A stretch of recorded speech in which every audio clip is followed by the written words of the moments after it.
Hello friends, I am Srinivas sir.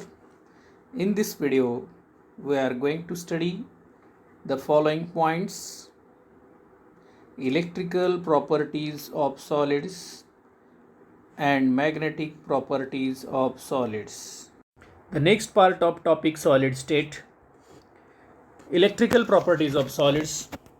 On the basis of electrical properties, solids are classified into following three categories: conductors, insulators, semiconductors.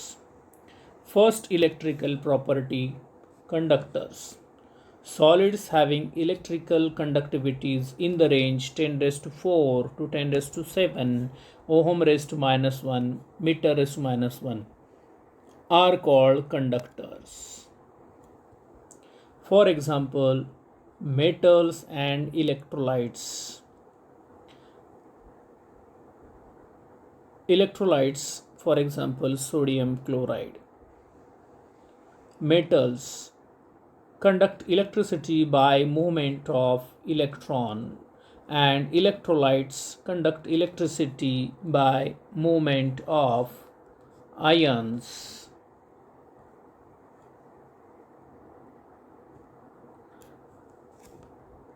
Second electrical property, insulators. Solids having low conductivities in the range 10 raised to minus 20 to 10 raised to minus 10 ohm raised to minus 1 meter raised to minus 1 are called insulators. For example, non-metals, rubber, plastic, glass, and molecular solids. Example, solid CO2, carbon dioxide, solid iodine, naphthalene. Third electrical property, semiconductors. Solids having electrical conductivity in the range 10 raised to minus 6 to 10 raised to 4 ohm raised to minus 1 meter raised to minus 1 are called semiconductors. Examples, metalloids like silicon, germanium, selenium. Next point is band theory. This band theory is used to explain conductivities of solid metals, non-metals, and semiconductors.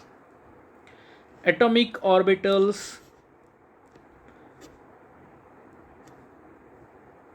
combine to give molecular orbitals.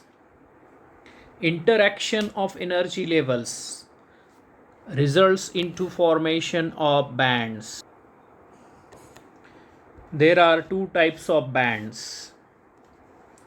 One is conduction band and second is valence band. But to explain these bands, one important concept helps in understanding conduction band and valence band, which is called as band gap. Let us see what is conduction band. The highest energy band may be partially occupied or vacant. Electron in conduction band are mobile, conduct electricity when electrical potential is applied. So these are the two bands, conduction band and valence band. Next, valence band.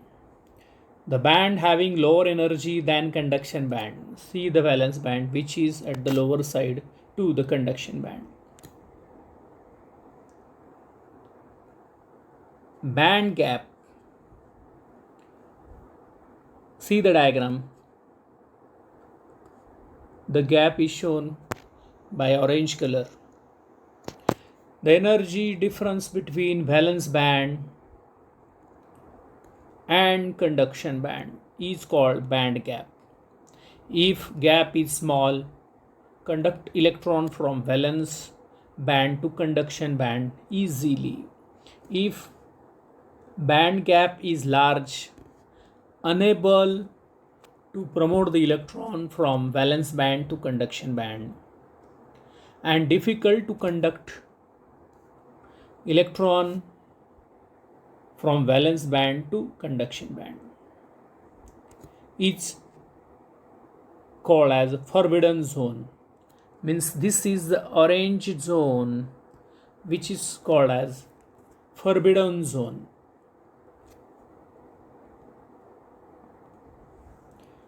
Next point is electrical properties in terms of band theory. So what are metals in terms of band theory? In metals, outermost electrons are present in conduction band overlapping of S and P bands. See the diagram where S band and P band is shown, and this middle portion shows overlapping where S band is enters in the P band. Another one diagram, see the valence band and the conduction band. There is no gap, so electron from the valence band jumps to the conduction band or promotes to the conduction band, and there is delocalization of electron. Delocalization means transfer of electron from one place to other place. Here transfer of electron in metals is from valence band to conduction band. Then insulators. See the diagram.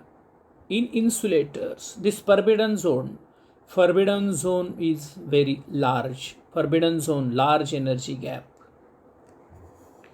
And this lower portion is valence band. Upper empty portion is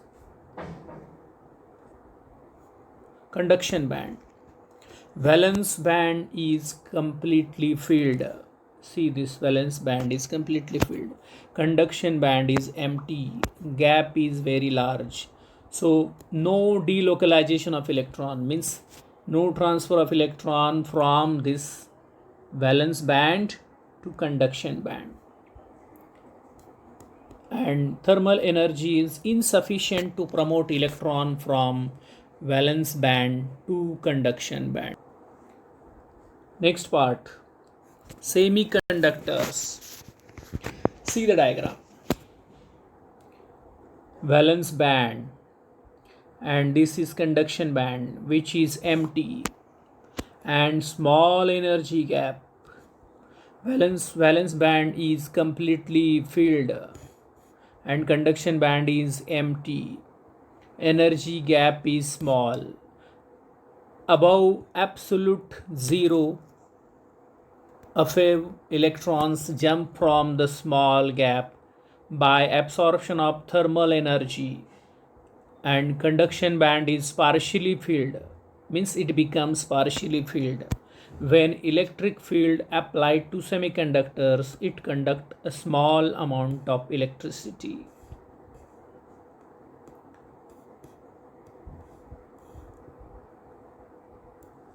Then intrinsic semiconductors. A pure semiconductor material which has a very low but finite electrical conductivity. Very low but finite electrical conductivity is called as intrinsic semiconductor. Electrical conductivity of semiconductors increases with increase in temperature. Because more mobile electrons in conduction band at higher temperature. Means the diagram which I have already showed, lower portion is valence band and upper portion conduction band. If more energy is supplied or temperature is increased, electron jump from valence band to conduction band. So they act as conductors. If electrons are unable to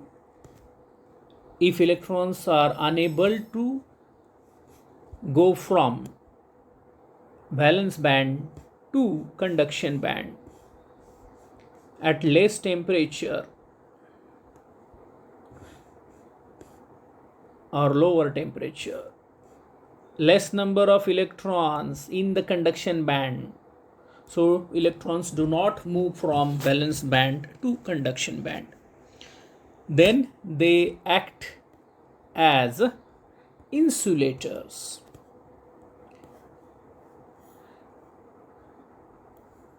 Next point, extrinsic semiconductors and doping. The conductivity of semiconductors can be increased by addition of impurity. If some impurity is added in the semiconductor, its conductivity increases. And this process of addition of minute quantity of impurity to semiconductor to increase its conductivity is called doping. The added impurity is called dopant. A doped semiconductor having higher conductivity than pure intrinsic semiconductor and is an extrinsic semiconductor.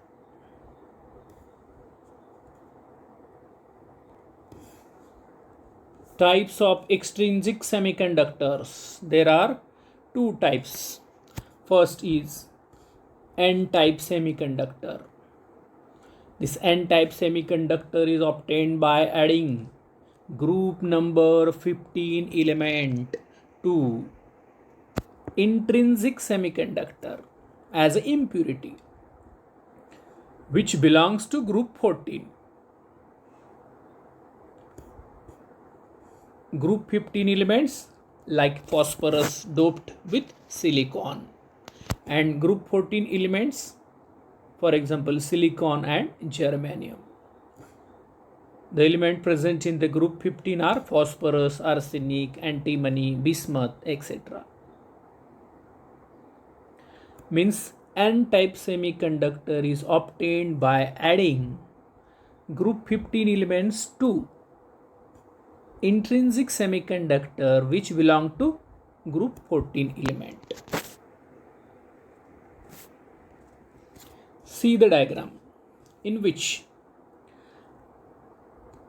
these are all silicon atoms which are represented or given in blue color, and watch this phosphorus atom. See the mobile electron of phosphorus. 4 electrons of phosphorus are utilized in bonding the closest 4 silicon atoms, and 1 electron is extra. More electron in the conduction band. Electron in the conduction band move under the influence of applied potential and conduct electricity.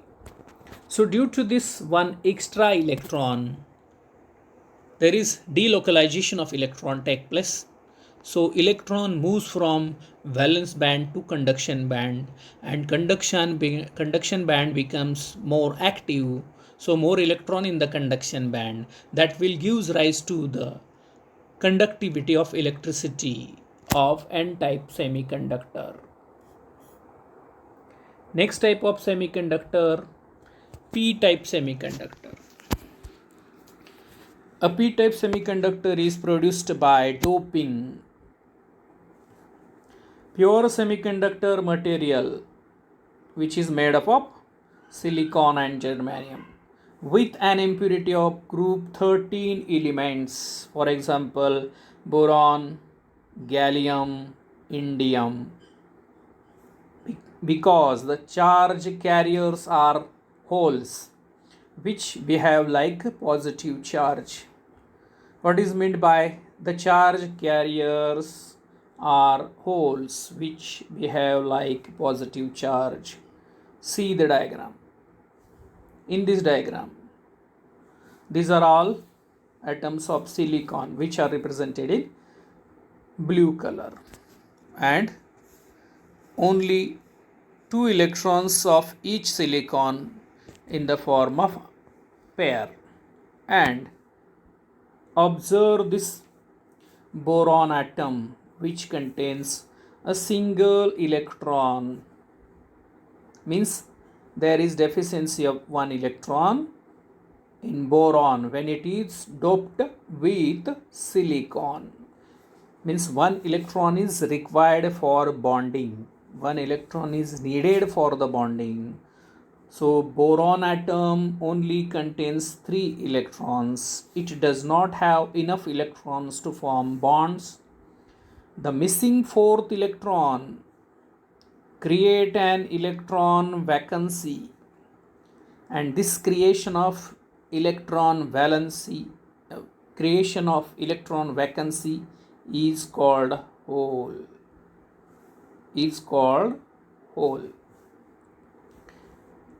A hole has tendency to accept electron from its close vicinity because of one electron is less in the boron. There is deficiency. So act as a positive charge carrier. Next property, magnetic properties of solids. On the basis of magnetic properties, solids are classified into 3 major classes: diamagnetic, paramagnetic, ferromagnetic. Let us see what is diamagnetic solid. Diamagnetic solids, the substances with all electron paired. There is pairing of electron in the orbital. This is pictorial representation. The substances with all electron paired are weakly repelled. Due to pairing, they repel the magnetic field, are called diamagnetic. Example, nitrogen molecule, fluorine molecule, sodium chloride, water molecule, benzene. For example, there are 2 electrons in each orbital with their spin plus half and minus half. So these spins are neutralized. Due to the neutralization of spins are paired or neutralized spins.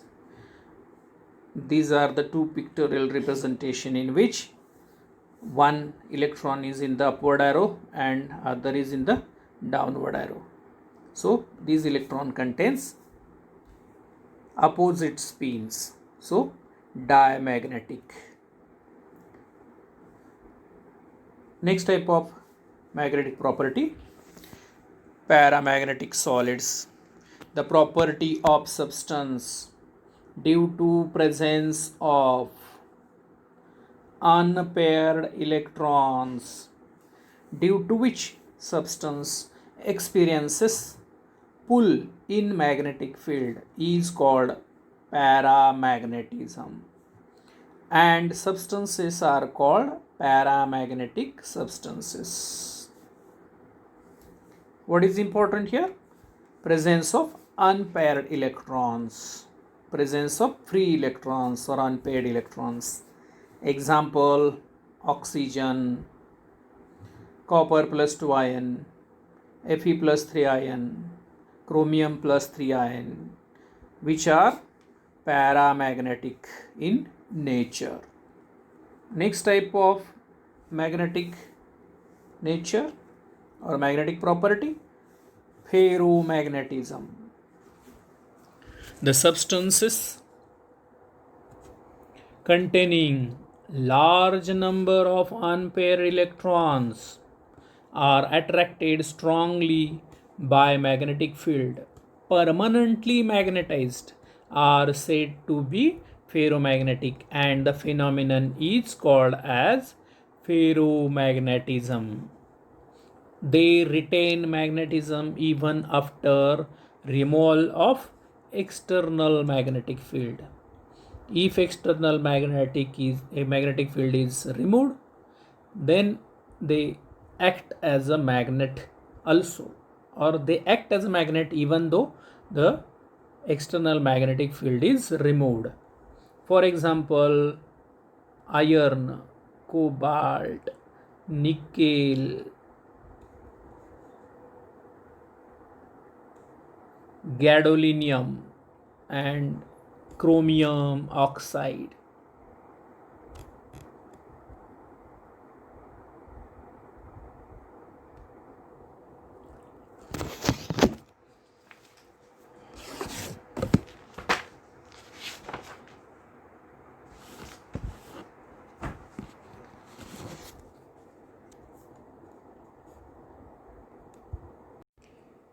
Thank you for watching this video.